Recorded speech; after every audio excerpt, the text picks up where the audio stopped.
یہ جو لڑکے ہاتھ سے خواہشات پوری کرتے ہیں یہ نیچرل نہیں ہے، یہ نیچرل نہیں ہے. یہ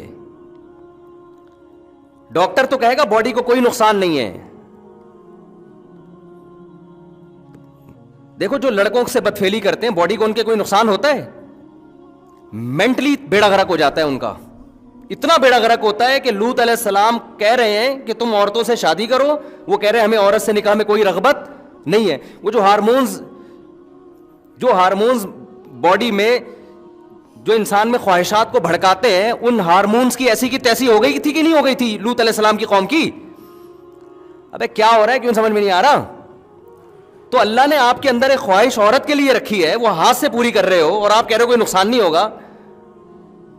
تو کیوں نہیں ہوگا نقصان بھائی؟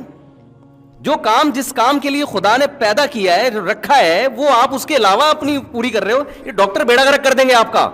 میں کبھی بھی ڈاکٹروں کی فیلڈ میں ٹانگ نہیں اڑاتا، لیکن اگر ڈاکٹر ایسی باتیں کرنا شروع کر دے نوجوانوں کو برباد کر کر کے اخلاقی برائیوں میں بھی اور جسمانی خرابیوں میں بھی، تو ہمارا فرض بنتا ہے کہ اللہ نے تھوڑی بہت کھوپڑی ہمیں بھی عطا فرمائی ہے، اس کھوپڑی کو استعمال کرنا چاہیے. چیز نیچرل نہیں ہے، وقتی فائدہ ہو سکتا ہے. میں مانتا ہوں وہ نقصان نہیں ہوتے جو حکیم لوگ بتا رہے ہیں کہ پتہ نہیں یہ ہو جائے گا تو یہ، وہ بھی ایسی چیزیں بتا رہے ہوتے ہیں جو غلط ہیں. لیکن میرے بھائی وہ فائدے بھی نہیں ہوں گے جو ڈاکٹر بتا رہے ہیں. ایک ڈاکٹر صاحب نے یہاں تک کہہ دیا کہ جو فحش فلمیں دیکھ کے یہ کام کرتے ہیں ان کو تو نقصان ہوتا ہے، جو نیچرل کرتے ہیں نا وہ ان کو نہیں ہوتا. ڈاکٹر صاحب سے کوئی پوچھے کہ جو فحش فلم دیکھے بغیر کر رہا ہے نا، وہ فحش فلم اپنی کھوپڑی میں چلا رہا ہوتا ہے پوری. نہیں آئی بات سمجھ میں؟ کیونکہ اللہ نے مرد میں جو جذبہ رکھا ہے نا، وہ عورت کو دیکھ کے یہ سیکس ابھرتا ہے. تو یہ کیسے ممکن ہے کہ اپنے ہاتھ سے خواہش پوری کرے اور عورت کا تصور دماغ میں نہ لے کر آئے؟ اور پھر وہ جو دماغ میں عورت کا تصور لاتا ہے وہ اپنی مرضی کی عورت ہوتی ہے، بہت ہی کوئی خوبصورت حسینہ لے کر آئے گا دماغ میں، اور جو حقیقت میں اس کو ملنے والی ہے عین ممکن ہے وہ اس جیسی حسینہ نہ ہو. تو جب اپنے آپ کو ایک چیز پہ سیٹ کر لیا تو جس پہ ہونا چاہیے تھا اس پہ سیٹ ہوگا. پھر یہ ابے مجھے ایک بات بتاؤ، تمہاری کیا ہو گیا یار، میں سمجھ میں نہیں آ رہا. تم مجھے ایک بات بتاؤ، جو آدمی لینڈ کروزر میں گھومنے کا عادی ہو گیا ہو اس کو گدھے پہ سواری میں مزہ آئے گا؟ ڈاکٹر تو رپورٹ پیش کرے گا لینڈ کروزر میں گھومنے سے بھی کوئی بلڈ میں کوئی کمی نہیں ہوئی، جتنے سیل ساری وٹامن سارے سب فٹ فاٹ چل رہے ہیں. اب گدھے پہ بٹھایا تو بھی بالکل ویسے. اب بھائی اس کو عادت پڑ گئی ہے لینڈ کروزر میں سفر کرنے کی. اب آپ اس کو پرانے زمانے میں گدھا گاڑی پہ بٹھا رہے ہو، اس کی کمر کی ایسی کی تیسی ہو جائے گی، اس کا بیڑا غرق ہو جائے گا اور یہ ڈپریشن میں چلا جائے گا.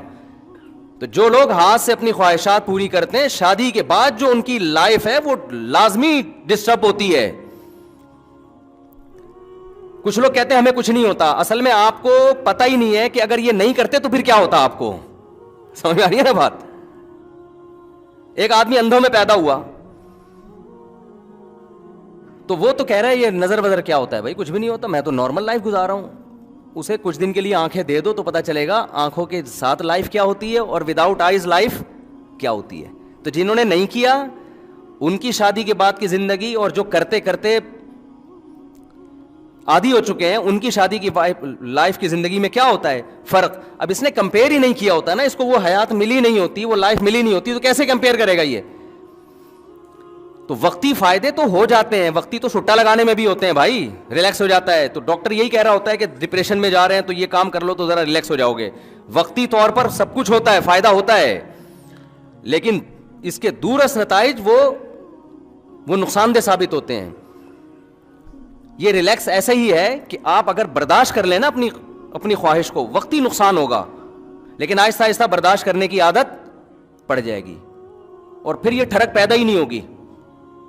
لیکن جس نے اپنے آپ کو اس طرح ایک دفعہ کیا تو پھر ایک دفعہ نہیں ہوگا، پھر 2 دفعہ ہوگا، پھر 3 دفعہ ہوگا، پھر بار بار یہ ٹھڑک ختم ہونے کے بجائے اور زیادہ بڑھتی رہے گی. یہ نشے کی طرح ہے.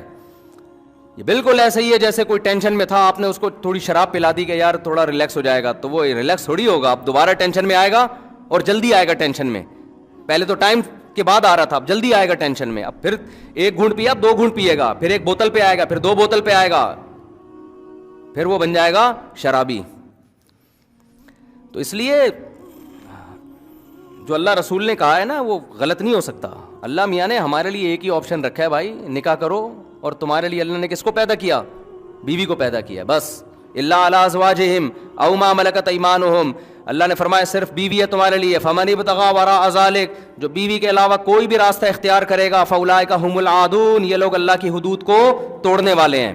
اور ایک اور اخلاقی نقصان اس کا کیا ہوتا ہے, دیکھو فطرت کبھی بھی دھاندلی نہیں کرتی. یہ جو لوگ خدا کو نہیں مانتے نیچر کو تو مانتے ہیں نا. ارے جو خدا کو نہیں مانتے وہ نیچر کو تو مانتے ہیں نا, کہ کائنات میں ایک نظم ہے, ربط ہے, جس کو وہ نیچر سے, میں آ رہا ہوں اپنے اصل ٹاپک کی طرف, یہ ذرا درمیان میں بات آ گئی, تو وہ نیچر کو تو مانتے ہیں کہ نہیں مانتے؟ تو مجھے آپ بتاؤ آج تک نیچر نے کبھی غلطی کی ہے؟ جو چیز نیچرل ہے وہ کبھی غلط ہو سکتی ہیں؟ بالغ ہوتے ہی اللہ آپ کے اندر بے پناہ شہوت رکھ دیتا ہے. کیوں؟ فطرت یہ چاہتی ہے کہ اب مرد اور عورت کا ملاپ ہونا چاہیے. آپ نہ چاہتے ہوئے بھی شادی کرو, آپ قدرت یہ چاہ رہی ہے, اور آپ چاہو نہ چاہو آپ کے اولاد پیدا ہو جائے, کیونکہ قدرت کیا چاہ رہی ہے؟ زمین کو انسانوں سے بھرنا چاہ رہی ہے. یہ جو نسل بڑھانا ہے یا مرد اور عورت کا ملاپ ہے, یہ قدرت نے انسان کی رائے پہ نہیں رکھا, بلکہ انسان پر یہ مسلط کر دیا ہے کہ نہ چاہتے ہوئے بھی کرنا وہی پڑے گا جو خدا چاہتا ہے, جو نیچر چاہتی ہے. مثال کے طور پر ہم جو پانی پیتے ہیں, کیا ہم اپنی رائے سے پیتے ہیں پانی؟ بھائی پیاس لگ جاتی ہے نا, ہمیں قدرت پیاس لگا دیتی ہے.